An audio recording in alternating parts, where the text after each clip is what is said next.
Muy buenas tardes a todos los presentes. En esa oportunidad, en un diálogo necesario para la coyuntura peruana, diversos grupos de estudios de derecho constitucional nos hemos unido para poder traer un diálogo, una tertulia, un debate respecto a los últimos acontecimientos que han estado pasando en nuestro país. Como bien sabemos, hace una semana exactamente, un poco más de una semana, se vacó a un expresidente del cargo, se hizo la sucesión presidencial, asumió una nueva figura presidencial, en este caso el presidente José Gerí, y a raíz de eso, en el contexto peruano se ha visto una gran crisis de las instituciones, crisis de la gobernabilidad, y en medio de ello también se han originado, como todo el mundo sabe, protestas sociales, no solamente en Lima. Recuerdo que han habido protestas también en Arequipa, en el norte del país, en diversos lugares de nuestro Perú, y a raíz de eso, lastimosamente, como todo el mundo sabe, se ha dado una lamentable muerte en el marco de las protestas. Es así que creemos como estudiantes que tenemos una gran responsabilidad, no solamente académica, sino también social, para con nuestra sociedad y para con el futuro de nuestro país. En tal sentido, el día de hoy estamos en ese diálogo interuniversitario en donde vamos a hablar acerca de figuras jurídico-políticas y también, entrando a los temas sociales, vamos a analizar el tema de la vacancia presidencial, la sucesión presidencial, la crisis de gobernabilidad y también, por supuesto, las protestas sociales desde una mirada de las ciencias sociales y una mirada jurídico-constitucional. Para tal sentido, mi persona, Dante Olivera, va a ser moderador en este diálogo en el que se cuentan con distintos grupos académicos. A continuación, voy a dar el pase a cada uno de los participantes y cuando dé el pase voy a mencionar a qué grupo académico, a qué círculo pertenecen para poder generar y comenzar ya este diálogo. Muchas gracias por estar aquí presentes. Comenzamos con Damari Nueva, que es representante del Ex Pública y Arbitri de la Universidad Nacional de Trujillo. Ella es estudiante de cuarto ciclo de la Facultad de Derecho y Ciencias Políticas y es miembro, como ya lo comentamos, de este importante grupo de estudio, Lex Pública y Arbitri. Estimada Damaris, tienes 8 minutos. Voy a estar controlando el tiempo para que puedas hablar de tu tema que me comentaste, que es el de la protesta social. Muchas gracias por estar aquí presentes y te doy el pase. Tengan muy buenas tardes con todos los participantes. Sobre todo quiero empezar agradeciendo al grupo círculo de estudio que está organizando este tipo de diálogos interuniversitarios, que nos permitan sobre todo reflexionar sobre los acontecimientos recientes que se están suscitando en el Perú. En especial quiero tocar el tema de las protestas sociales, un tema que nos interpela como ciudadanos y como futuros profesionales comprometidos con la justicia, con la democracia y los derechos humanos. Bueno, como ya había mencionado el moderador Dante, voy a hablar acerca de las protestas. Quería empezar con un cuestionamiento más que todo, que es, ¿el derecho a la protesta sigue siendo un derecho constitucional efectivo o ha sido vaciado de contenido tanto por la represión y la criminalización estatal? Es una cuestión que me lleva mucho a la reflexión y la concientización sobre todo, porque el derecho a la protesta está tanto en nuestra Constitución, tanto en los pactos, en la Corte Interamericana como tal. Entonces, o sea, existe mucha legislación que nos permite protestar, pero lastimosamente en nuestro país, en un país que es supuestamente democrático, estamos viendo cómo exigir justicia puede costarnos la vida. Bueno, antes de iniciar con todo lo que vengo, quería mencionar sobre todo que la Comisión de Derechos Humanos define a la protesta como una forma de acción individual o colectiva, dirigida a expresar ideas, visiones o valores de disenso, oposición, denuncia o reivindicación. Y acá viene, no solo es un derecho, sino también un medio para defender la democracia. Para poder dormir. Nada, sí, no sé yo. Mónica, Eh, Ah, ya. Xiomara se tiró al mar con sus amigas. Por favor, que Ya, alguno ya. de los participantes No, no, pueda esas las amigas de silenciar Maricielo, Maricielo. Bueno, su micro. la Corte Interamericana, al mismo tiempo, también de los derechos humanos, ha señalado que en contextos de crisis institucional, la protesta no debe entenderse solo como el ejercicio de un derecho, sino como el cumplimiento del deber ciudadano de defender el orden democrático. Sin embargo, también tenemos a la misma constitución política en los derechos fundamentales que lo encontramos, bien sabemos, en el artículo 2 y sobre todo en tres incisos, tanto en el 4, en el 12 y en el 17, que reconocen la expresión, la libertad de expresión, la reunión y participación política. Asimismo, como bien mencionaba desde un inicio, los tratados internacionales ratificados por nuestro propio Estado que nos menciona que estamos en el Pacto Internacional de Derechos Civiles y Políticos, asimismo en la Convención Americana sobre Derechos Humanos, que consagran como pilar de toda sociedad libre a la protesta. Sin embargo, y acá viene un cuestionamiento que da mucho que decir, ¿no? Si tenemos tanta legislación, tantos pactos ratificados donde se muestra que la protesta es un derecho y que permite proteger la democracia, vemos cómo se han convertido en escenarios de violencia estatal y criminalización, donde el reclamo ciudadano es respondido con balas y prisión preventiva. Para empezar, la coyuntura de las protestas, muchos medios de comunicación vienen a decirnos que sobre todo se está extendiendo más en el año 2022, pero esto considero de perspectiva propia que esto se viene dando desde el 2020 como tal, con el presidente, o bueno, vamos a llamarlo así, presidente Manuel Merino, que creo ahí que se dio 100 heridos y 2 muertos, si no me equivoco, en donde desde ya veíamos cómo el Estado estaba privándonos de un derecho como tal. Pero estas protestas no se limitan a ese año, está claro. También vemos cómo a través de la vacancia de Pedro Castillo, una vacancia que creo que sin fundamento, que se da en diciembre de 2022, también con la asunción de Dina Boluarte, que marcó un punto quiebre en la historia democrática del país. La alianza entre el Ejecutivo, el Congreso y sectores empresariales y mediáticos consolidó una respuesta autoritaria frente al descontento popular. Vemos también que estas protestas, como ya se mencionaba gracias a mi compañero Dante, estas protestas no se han dado solo en la capital, que vendría a ser Lima, sino también se han dado en el norte del país, que hemos visto que también acá en Trujillo, en la Libertad misma, también se han dado protestas. Pero las protestas no quiere decir que solo vamos a ir con los carteles a marchar. Eso no solo es protestar. También tenemos que las protestas son estos paros de los transportistas, también quiere ver que dejemos de trabajar, como por ejemplo las minas se paralizan para poder protestar sus derechos laborales y muchos otros medios también tenemos para protestar. Vemos que también sectores rurales y campesinos, como vendrían a ser Andahuaylas y Ayacucho, también se encuentran protestando. Pero ¿qué tanto realce se le está dando a estas comunidades como tal, a estos departamentos? Si bien es cierto, los medios de comunicación vemos que realzan a la capital, que no está mal, pero en realidad también debemos darle un enfoque a todo el país como tal. Luego vemos que Qué obviamente, chismosita es.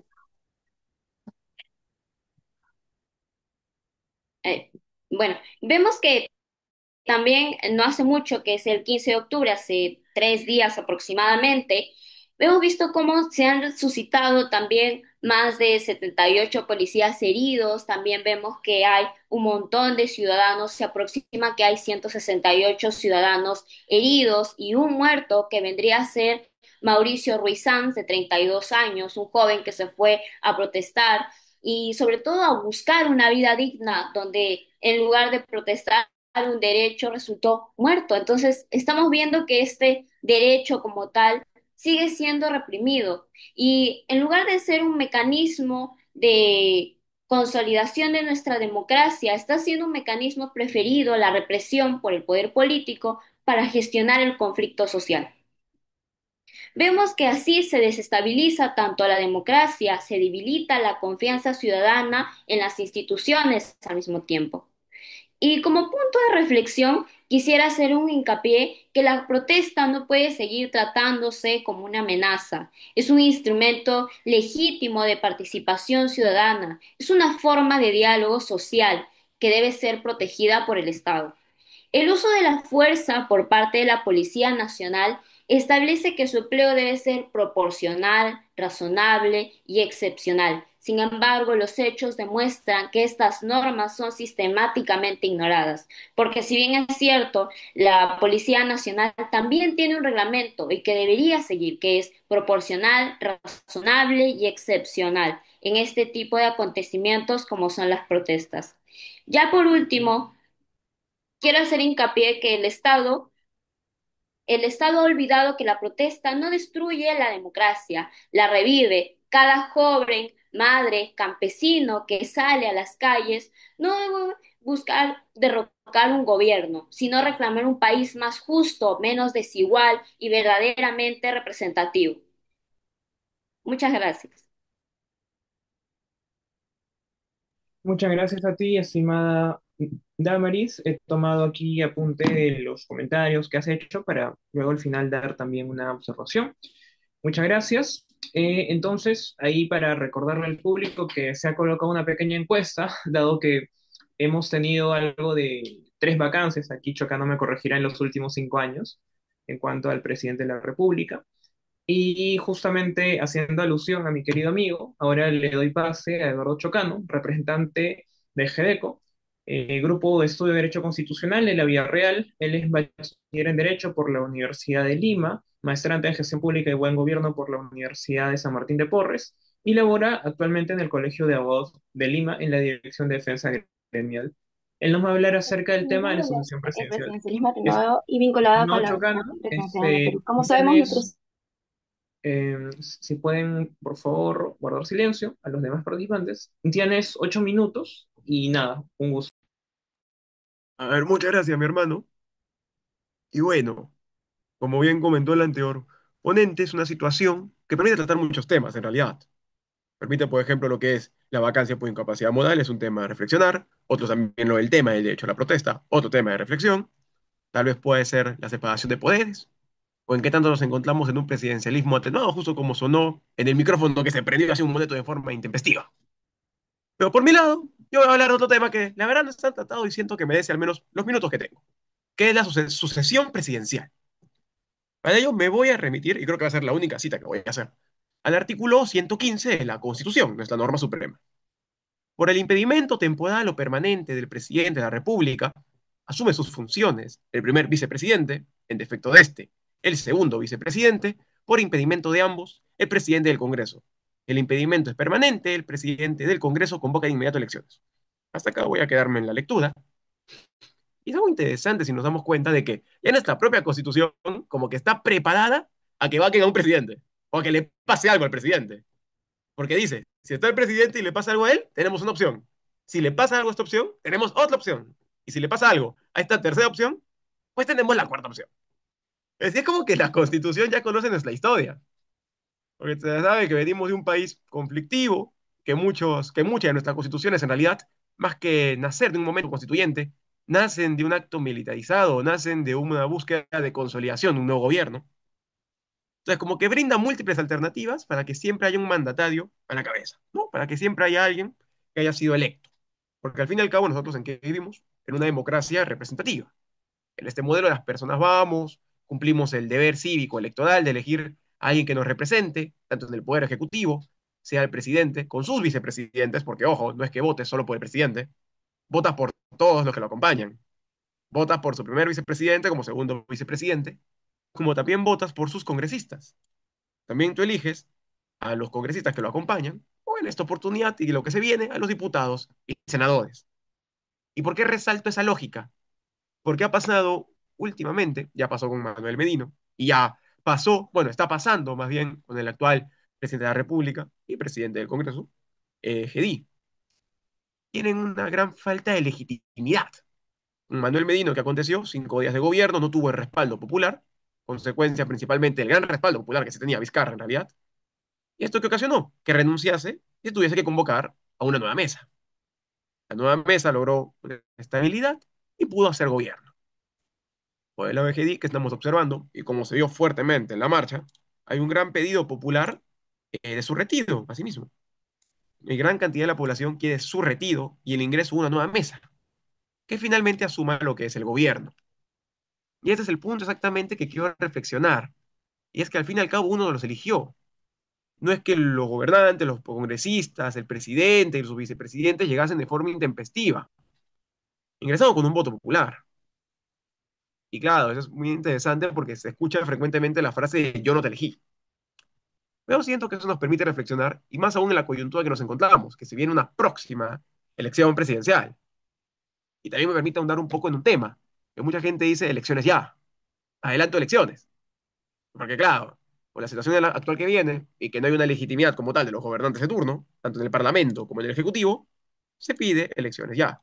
Sin embargo, tenemos que recordar que ya hay una elección convocada. A diferencia de lo que pasó en el último gobierno, que fue con el caso de Sagasti, acá ya se cuenta con una elección convocada. Entonces también tenemos que respetar los principios electorales. ¿Esto qué va a implicar? Que la elección se va a realizar conforme al cronograma electoral. Y antes que digan que me lo estoy inventando, también hay autores como el doctor Portugal, por ejemplo, que han señalado esa idea de forma expresa. Y hay un cronograma convocado. Y tenemos que recordar que el derecho electoral ya se le trata como rama autónoma al constitucional. Ojo, que trabajan en conjunto es totalmente cierto, pero al fin y al cabo tienen principios propios. Y uno de estos es ese respeto a las etapas electorales. Entonces, se va a tener que respetar ese, esos plazos ya establecidos para esta nueva convocatoria electoral. Y bueno, lo que yo creo que va a pasar es que se va a mantener en el mandato hasta las próximas elecciones. Bueno, como sabemos, nuestro país es un país sumamente variante y que de un día a otro puede pasar otro acto.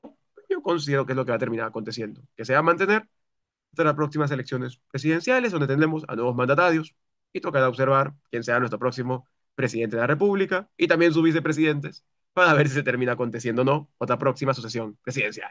Y bueno, con ello yo concluyo. Muchas gracias por la consideración. Muchas gracias a ti, Eduardo. Exactamente te tardaste 5 minutos.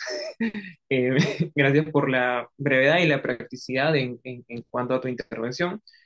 Seguimos con Alison Nieto de Guzmán, representante del CEP, Centro de Estudios en Derecho Constitucional de la Universidad San Martín de Porres. Ella es abogada por la Universidad Católica de Santa María y egresada en la Maestría de Derecho Constitucional de la Universidad San Martín de Porres.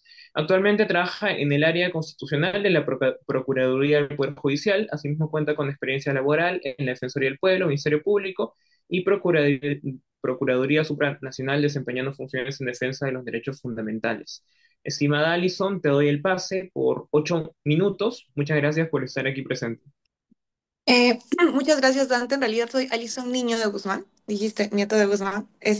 Pero bueno, en primer lugar agradecer el espacio eh, también al Centro de Estudios Constitucionales de la Universidad San Martín de Porres por permitirme representarlos en esta ocasión. Y bueno, yo quiero aprovechar este espacio como una especie de lugar para hacer una catarsis tanto como abogados o estudiantes constitucionalistas, pero también como ciudadanos, ¿no?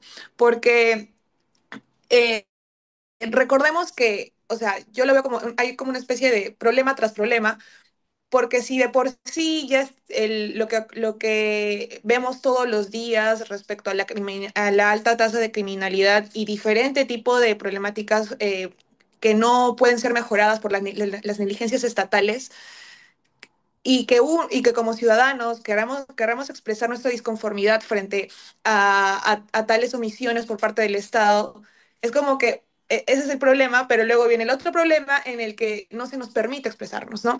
Entonces, qué importante es abrir estos espacios y bueno.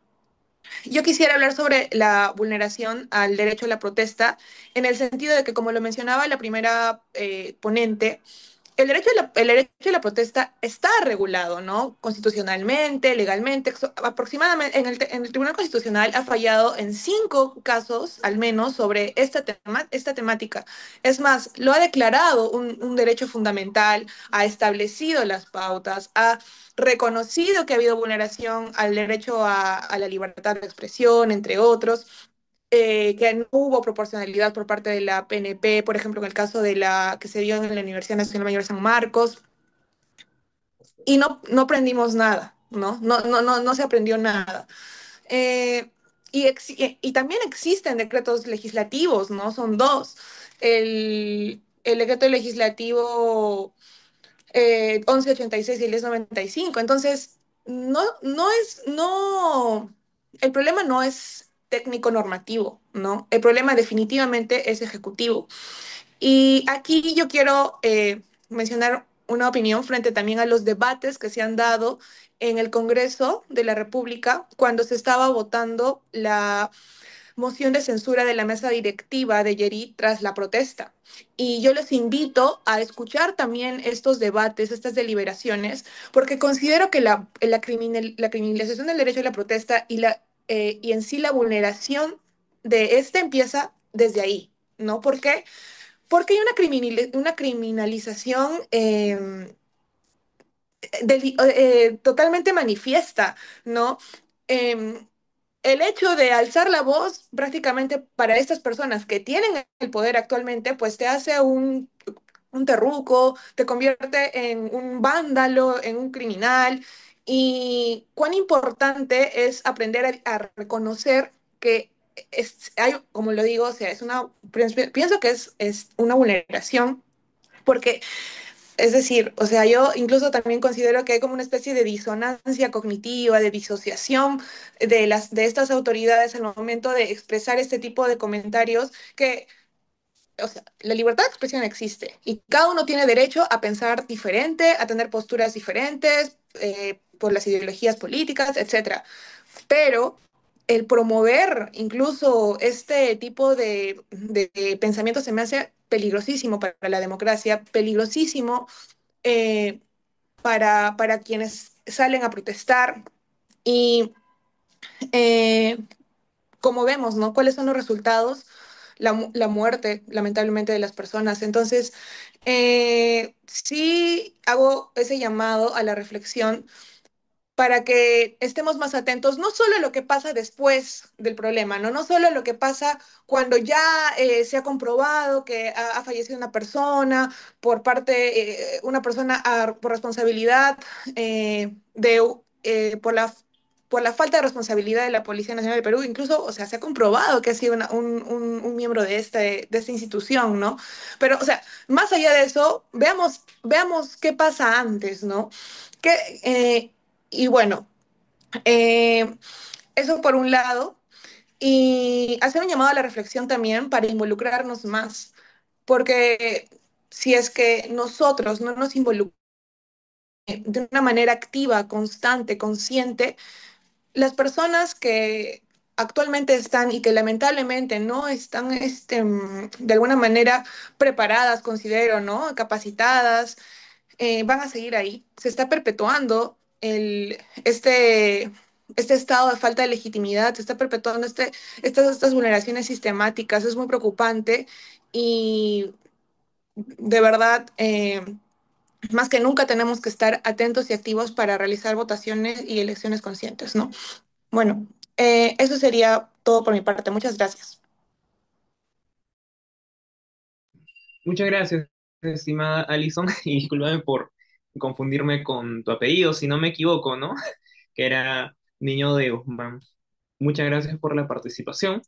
Eh, Ahora tenemos la participación de mi estimado compañero de San Marcos, que es Ken Quispe, representante del Centro de Análisis Constitucional, Manuel Vicente Villarán. Él es un investigador en formación, wikimedista, estudiante de Derecho, fundador del proyecto Memorias del Altiplano, que es una iniciativa que busca la consolidación del derecho a la memoria en Puno, y él nos va a hablar del derecho a la protesta desde una perspectiva filosófica de Roberto Cargarela. Estimado Ken, tienes el paso, muchas gracias. Gracias, Dante. Gracias a todos por su presencia y por sus palabras el día de hoy.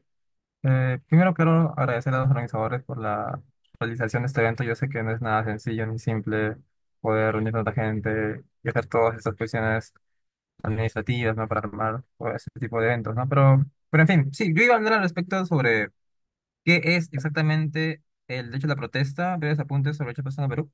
Pero veo que en buena cuenta ya hemos respondido a la pregunta a través de la participación de mis compañeros, ¿no? Entonces, daré una breve introducción al respecto del estudio del derecho a la protesta en el Perú y luego me limitaré personalmente a hablar un poco sobre la protesta en su desarrollo como fenómeno sociológico, ¿no? Entonces, uno de los puntos claves, sí, y más populares, más conocidos, sí, más conocidos sobre la protesta en el Perú es Gargarella, ¿no? Gargarella, este profesor argentino, otro argentino muy reconocido, habla sobre la protesta como el primer derecho, ¿no? Aquí me permito citarlo porque es un pensamiento muy clave y muy recurrente y básicamente el primer argumento que podríamos soslayar al respecto de la protesta, ¿no? Gargarella menciona que la protesta como derecho no es un derecho más, sino uno de especial relevancia dentro de cualquier ordenamiento constitucional, ¿no? Se trata de un derecho que nos ayuda a mantener vivos los restantes derechos, ¿no? Una especie de derecho de derechos, de un derecho que protege otros derechos. Por ello, resulta sensato designar el derecho a la protesta como el primer derecho, ¿no? Entonces, en el marco de un contexto democrático, de una democracia como tal, la protesta como tal significa una razón constitutiva, ¿no? Es decir, no podríamos entender a la democracia sin protesta. Y eso, de hecho, es una de las conclusiones a las que también llega Gabriela, ¿no? No podríamos entender democracia sin protesta, ¿no? No hay democracia sin protesta. No hay democracia sin disentimiento, ¿no? No hay democracia sin el mero hecho de poder disentir ante la autoridad, de poder criticar la legitimidad de la autoridad. No hay democracia como tal si no tenemos esa dimensión, ¿no? Entonces, eso como una breve propedéutica del derecho a la protesta como tal. Y luego apuntar algunas cosas ya más fenomenológicas, materiales, sobre la protesta como tal, ¿no? Tengamos en cuenta que en buena cuenta, desde el Fujimorismo, desde los 90 la protesta disminuyó en su realización, ¿no? O sea, del 90 al 2000 más o menos, varios estudios, hay un estudio del estudio, de la PUC, no recuerdo el nombre de la revista como tal, pero se menciona que en los 90 al 2000 la protesta como tal dejó de realizarse tanto debido a cuestiones, bueno, terrorismo, ¿no? La misma condición económica y la dictadura como tal de Fujimori, ¿no? Hasta que en el 2000, ¿no? La marcha de los cuatro suyos empieza, ¿no? Con la vuelta de la democracia, una especie bueno, de reesperanza, ¿no? En el sistema democrático y la gente empieza a protestar más, ¿no? Este aspecto, sin duda, nos da a conocer de primera mano esta relación protesta-democracia, ¿no? No podríamos entender la protesta sin la democracia, ¿no? Y viceversa, ¿no? Parece ser, dos razones constitutivas muy bien vinculadas. Entonces, como decía, después del gobierno de Paniagua, ¿no? En lo sucesivo, la protesta se va a incrementar, ¿no?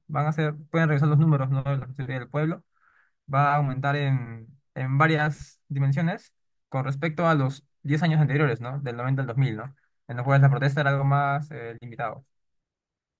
Entonces, tengamos en cuenta que el Estado peruano actualmente contempla dentro de varias de sus instituciones, la PCM, la Defensoría del Pueblo, la misma PNP, contemplan organismos o subdirecciones, departamentos, como queramos llamarlos, que tratan específicamente el conflicto social. No mencionan como tal la protesta como terminología, mencionan más conflicto, ¿no? Su comisión de conflictos, ¿no? Algo así, ¿no? De asunto de conflictos, de prevención de conflictos. Pero sin duda estas organizaciones, organismos, ven protesta como tal. El Estado peruano contempla toda una normatividad, una serie de protocolos, de disposiciones que regulan tanto la atención hacia los conflictos, es decir, cómo tratar un conflicto dentro de su ciclo de vida, ¿no? Es ex ante, ex durante, ex post. Y también, inclusive, la PNP contempla todo un documento larguísimo, ¿no? De muchas páginas, sobre cómo usar la violencia, ¿no? O sea, cómo usar la fuerza pública, la fuerza del Estado, en el marco de una protesta, ¿no? Está todo, en teoría, entonces, como decíamos, existe todo un sistema técnico-jurídico, todo un sistema normativo, todo procedimental al respecto de cómo tratar la protesta y cómo repelerla en base a principios de responsabilidad y proporcionalidad, ¿no? Pero claro, el mero hecho de que esto exista, al parecer en el Estado peruano, no ha significado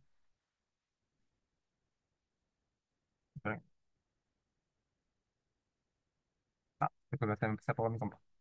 Bien, como decía, esto no ha significado como tal que la protesta se materialice en el Perú, ¿no? Creo que es notoriamente visible que esto no es suficiente, ¿no? Y la pregunta es, ¿por qué no es suficiente? ¿Por qué si existe una serie de, bueno, de documentos jurídicos, de normas, no es suficiente para que la protesta se respete, ¿no? Y aquí ya podríamos entrar más a una perspectiva filosófica del derecho al respecto de por qué las normas no se cumplen, de por qué una norma bien intencionada o bien formulada, ¿no? No tiene realización material, ¿no? Y es que en buena cuenta el derecho es un producto humano, es un bien cultural. En ese sentido, en buena cuenta también el derecho va a depender de la moral de las personas, ¿no? Entonces, pensemos, por ejemplo, por qué muchas protestas en el Perú no han calado, no han llegado a manifestar o a realizar esa demanda social, muy a pesar de que han sido bien intencionadas y bien organizadas y muy intensas, ¿no? Se me ocurren, por ejemplo, las protestas, no solamente de este siglo, que han sido fuertes, ¿no? Ha habido varias masacres en Ayacucho y en Juliaca, sino también las del siglo XX, ¿no? Ah, si, si nosotros revisamos nuestra historia, podremos notar que han habido varios acontecimientos en el marco de protestas que, bueno, han sido eso, protestas, ¿no? El ejercicio legítimo del derecho a la protesta y sin embargo han acabado en masacres, han acabado en... Y no solamente en el Perú, ¿no? En toda la región. Entonces, me parece que también tendríamos que tener en cuenta, bajo esta perspectiva del derecho a la protesta, entender por qué el derecho a la protesta no se respeta, ¿no? El irrespeto al derecho a la protesta. Y es que en buena cuenta vivimos en un estado, y esto para cerrar nada más, en un estado colonial, ¿no? Y esta perspectiva me parece importante porque básicamente esto resume el carácter de nuestra realidad, ¿no? Una realidad en la cual el elemento racial es presente, el elemento de la interculturalidad, la multiculturalidad que no se manifiesta en una interculturalidad, ¿no? Entonces, todo esto se define en la causa de un Estado colonial, de un derecho colonial inclusive, que no sirve, que no funciona para preservar la vida y la integridad y la dignidad de las personas de nuestro Estado. Y con eso termino mi participación. Muchas gracias, Ken, por estas palabras que nos das. Y claro, ver el tema sociológico, el por qué una norma no se cumple, también es muy importante, sobre todo a nivel de la cultura jurídica que tenemos en el Perú. Muchas gracias. Ahora le daría pase a Alanis Ollancaya Pilco, de parte del Taller de Derecho Constitucional y Derecho Procesal Constitucional de la Universidad Católica Santa María.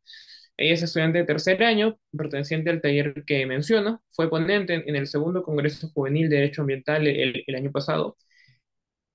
Estimada Alanis, te doy el pase. Muchas gracias por estar aquí presente. Buenas tardes con todos. Muchas gracias, Dante, por el pase y una vez más agradeciendo a la comisión organizadora por haber tomado en consideración a mi taller y en especial a mi persona para participar de este conversatorio. Quisiera compartir pantalla. No sé si se pueda. Fíjate por favor en las opciones de abajo de herramientas. Creo que sí se puede. ¿Se Perfecto. ve? ¿Se ve? Sí, sí se ve. Ok, muchas gracias. Bueno, el día de hoy, alejándonos un poco del tema social, desde el aspecto social, quisiera hablar justamente del tema jurídico, que es justamente lo que nos trae a colación. Y sobre ello hablar sobre la incertidumbre jurídica respecto al control político, el dilema de la incapacidad moral permanente. Si bien es cierto, cuando hablamos de la causal de vacancia presidencial por incapacidad moral permanente, tenemos que remitirnos a la base normativa, exactamente al artículo 113 de la Constitución y su inciso 2, que habla acerca de la vacancia por incapacidad permanente, incapacidad moral, física declarada por el Congreso. Esta constituye una de las disposiciones más polémicas y ambiguas de nuestro texto constitucional. Su aplicación práctica en los últimos años ha evidenciado sustanciales deficiencias procedimentales que afectan la estabilidad institucional, la seguridad jurídica y el equilibrio propio del sistema presidencial. En primer término, quisiera mencionar que el problema esencial aquí radica en que no está determinado conceptualmente. Muchos podemos tener un montón de definiciones acerca de qué es una incapacidad moral. Si referimos a una incapacidad mental como hacía referencia a los primeros textos normativos, o si nos referimos a una cuestión más ética, más de repente más intrínseca de la persona. Es así que el constituyente, al no delimitar su alcance jurídico, no establecer criterios objetivos que guíen su aplicación, ha permitido que de repente el Congreso le atribuya significados diversos, con un marcado sesgo político o ético sin sustento jurídico uniforme. Esto provoca que se desnaturalice la figura, que en principio debería tener una connotación funcional relacionada a la aptitud, una connotación funcional que puede ser relacionada con la aptitud mental o la idoneidad para ejercer el cargo, para convertirse simplemente en una herramienta de valoración moral o política del comportamiento presidencial. Es así que, haciendo un breve recuento de cómo evoluciona esta figura a lo largo de la historia constitucional, tenemos que aparece por primera vez en nuestro texto constitucional en 1839, en su artículo 81. Posteriormente se menciona en la Constitución de 1920, de 1933, de 1979 y la actual, la de 1993. Desde la perspectiva del principio de legalidad y del debido proceso parlamentario, el no tener una definición exacta resulta incompatible con los postulados de un Estado constitucional de derecho. La falta de tipicidad impide prever la certeza cuando una conducta presidencial configure en esta causal de vacancia, vulnerando el principio de seguridad jurídica, que está reconocido en el artículo 2, inciso 24, literal D de nuestra Carta Magna, que prohíbe la imposición de sanciones por hechos no previamente calificados como infracciones punibles. A ello sumamos el uso político reiterado de esta causal, que se ha convertido en un mecanismo de control extraconstitucional. La práctica parlamentaria recién demuestra que la vacancia por incapacidad moral se ha invocado en diversas coyunturas de crisis política. Es así que voy a mencionar algunos casos, algunos ejemplos históricos. Recordemos la vacancia de Alberto Fujimori en el 2000. Si bien es cierto, él envió su renuncia por fax, no se le aceptó la renuncia y acabó siendo retirado del cargo por vacancia justamente por incurrir en esta causal. Sin embargo, hay un poco de incongruencia porque honestamente y en mi opinión debió habérsele vacado bajo la causal de haber estado haber sobrepasado el plazo determinado para estar fuera del país. Una vez más vemos el uso inadecuado de esta causal. Hablemos de repente de Pedro Pablo Kuczynski, que recibió bastantes mociones de vacancia, pero al final acabó renunciando. Martín Vizcarra y Pedro Castillo, ambos que también han sido procesados por justamente esta causal. Sin embargo, considero yo que debió ser más adecuado procesarles por la quinta causal, que va referente al artículo 117, que es justamente la excepción a la inmunidad presidencial, que es justamente cuando da golpes de Estado, que justamente es cuando pierde esta inmunidad presidencial. Es así que la doctrina nacional también concuerda con esto. Sostiene que la cláusula presenta una ambigüedad incompatible con el principio de tipicidad constitucional, por lo que urge establecer parámetros normativos precisos. Es así que incluso se observa que la coexistencia entre la vacancia, el antejuicio y el juicio político genera una superposición competencial, lo que refuerza su carácter y su alcance. También es necesario mencionar que tenemos otra figura parecida, que es la infracción constitucional, que es una figura conexa. Y sobre esto, García Chavarri en 2013 nos habla de que la infracción constitucional posee una noción amplia, difusa, que se entiende como toda conducta u omisión contraria a la norma fundamental. Tal amplitud la hace potencialmente omnicomprensiva, permitiendo incluir consideraciones jurídicas, políticas o incluso morales. Es así que no existe tipificación expresa de las infracciones constitucionales. Si uno decide buscar ahorita en la Constitución haciendo control F, buscando la palabra infracción constitucional, no la va a encontrar. Y es justamente por eso es que ningún funcionario debería ser procesado ni sancionado políticamente por conductas no previamente determinadas. En atención al principio de tipicidad y a la infracción constitucional, al igual que la vacancia por incapacidad moral, adolece de una indeterminación peligrosa que abre espacio a valoraciones subjetivas. Sin embargo, quisiera hablar de que ambas figuras no deberían confundirse. La infracción constitucional responde a la vulneración de los mandatos o principios de la Constitución y se sanciona mediante los mecanismos de acusación constitucional. En cambio, la incapacidad moral permanente debería reservarse para situaciones excepcionales que comprometan la dignidad o idoneidad personal del presidente, pero que no encuadren como infracción constitucional. Y aquí me lleva a hablar justamente de la idea principal, que, como decía García Chavarri, si una conducta puede ser comprendida como infracción constitucional, no debería entonces recurrirse a la vacancia por incapacidad moral, pues ello implicaría una duplicidad institucional y una distorsión del sistema de control político. Esta afirmación revela el carácter residual y excepcional de la vacancia por incapacidad moral. Su utilización solo debe limitarse a supuestos extraordinarios, como de repente la incapacidad mental sobrevenida, conductas indignas o atentatorias contra la dignidad del cargo, no una simple valoración política o moral del actuar presidencial. Es así que esto devela eh, que la doctrina ha propuesto diversas soluciones para hablar justamente de esta disfunción. Algunos autores plantean que podemos redefinir la causal en términos de incapacidad mental permanente, como se entendía en el siglo XIX, cuando apareció por primera vez, Estimada o Lenny, te sobrepasaste el tiempo, pero te puedo dar en todo caso un minuto más para que cierres la idea, para, sí, por para poder favor. pasar a... Sí, no te Sí, preocupes. entenderán que es un tema demasiado amplio y da para un análisis totalmente complejo. Entonces, bueno, otros sostienen que debe mantenerse en el texto constitucional, pero bajo criterios taxativos.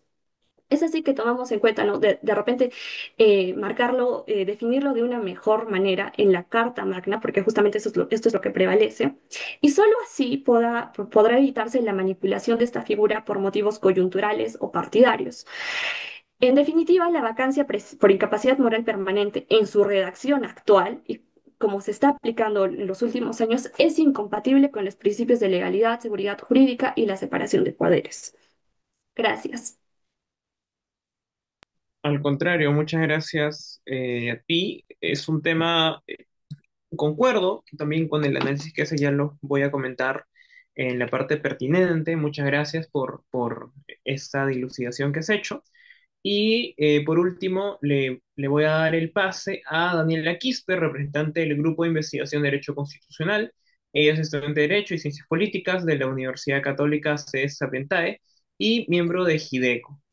Estimada Daniela, ¿me confirmas si estás presente? Si puedes presentar pantalla también, por favor. Quiero.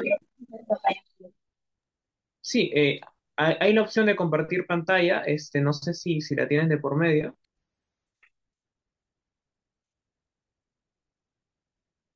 Perfecto. Te comienzo a correr el tiempo. Está chévere.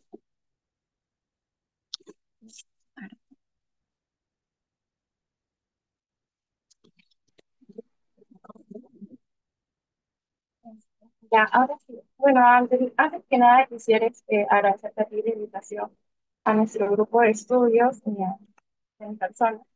Y bueno, el tema que yo voy a desarrollar es sobre el presentismo ordenado, que es un poco vinculado también con lo que ya desarrollaba Alani. Y para ello quiero hablar un poco sobre esto, que es el presentismo ordenado vinculado con la vacante presidencial. Como sabemos, nuestro sistema político actual peruano está en constante conflicto entre el poder ejecutivo y el poder legislativo. Es así que llega a surgir este presidencialismo atenuado porque hay una supremacía de control por parte del Congreso y en este de acá no llega a haber un equilibrio de sus poderes.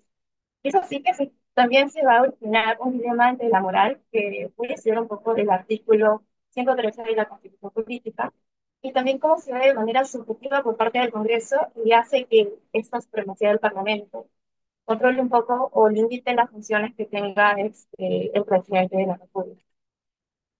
Primero quisiera precisar el concepto de presidencialismo atenuado, que es, ¿no? Y es un modelo en el cual el presidente puede conservar todas sus funciones como poder ejecutivo, pero en este caso se encuentra limitado por el Congreso o también por otros órganos del Estado. Y también quisiera decir cómo funciona este sistema. Como sabemos todos, el presidente es jefe de Estado y también de gobierno.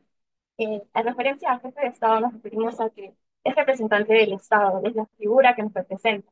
Y por otro lado, quisiera ver sobre el dilema entre si realmente cumple sus funciones como jefe de gobierno, ya que se supone que él debe liderar la administración pública, pero si se ve limitado por parte del Congreso, ¿realmente lo está haciendo?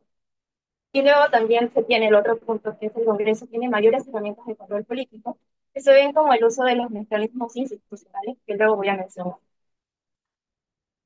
Y como características principales de este presidencialismo atenuado, se tiene la separación de poderes, que ya mencioné, entre el Ejecutivo y el Legislativo, pero con un control arbitrario por parte del Legislativo. Luego la limitación del poder presidencial. También tenemos el fortalecimiento del Parlamento por algunos de estos mecanismos institucionales. La responsabilidad política compartida. Esto quiere decir que realmente el Poder Ejecutivo este, necesita la aprobación del Congreso para poder cumplir todas sus funciones autónomas. Y los mecanismos de equilibrio institucional, que puedo mencionar, una de ellas es la cuestión de confianza, que da mayor poder al Ejecutivo y la vacancia presidencial y la censura ministerial que da mayor poder al Legislativo. Estimada Daniela, un favor, ¿crees que te puedas acercar un poco más al micro? No se te está escuchando. ¿No se escucha bien? A ver, Sí, sí, pero si te acercas se podría escuchar mucho mejor. ya, a ver, ahí se escucha mejor. Sí, ahí sí, muchas gracias. Ya, ok, ya, ya, bueno, y ahora sobre este caso encontré una sentencia del Tribunal Constitucional sobre el presidencialismo atenuado, que reconoce realmente que en el Perú existe este concepto. El tema de esta sentencia que se dio en 2013, el 1 de diciembre, fue sobre el control político y el equilibrio de poderes. Y la relevancia de esta sentencia era que el TC sostenía que el Perú realmente estaba en un régimen presidencial atenuado, donde el Congreso usaba el mecanismo de control político, que eran los procedimientos institucionales, pero que a su vez estos deberían ejercerse dentro de los límites constitucionales, y no verlo tanto de la manera subjetiva como ellos manejaban. Asimismo, también la importancia de esta sentencia era clave, ya que ésta podía reconocer expresamente el modelo de presidencialismo atenuado en nuestra Constitución. También quisiera acotar algo, que era textualmente lo que dijo el presidente en esta sentencia, que el sistema peruano no se configuraba como un presidencialismo puro, como podríamos saber, sino era un atenuado porque existían instituciones propias del parlamentario, como la cuestión de confianza y la censura ministerial. Y ahora para hablar sobre estas herramientas de control político del Congreso, o mejor conocidas como los mecanismos institucionales, quiero mencionar algunos de los que hace uso del Congreso. Uno de ellos es el artículo 113, que es la vacancia presidencial, que últimamente se ha usado con todos los presidentes que han podido mencionar otros compañeros. También el artículo 132 y 133, que es la censura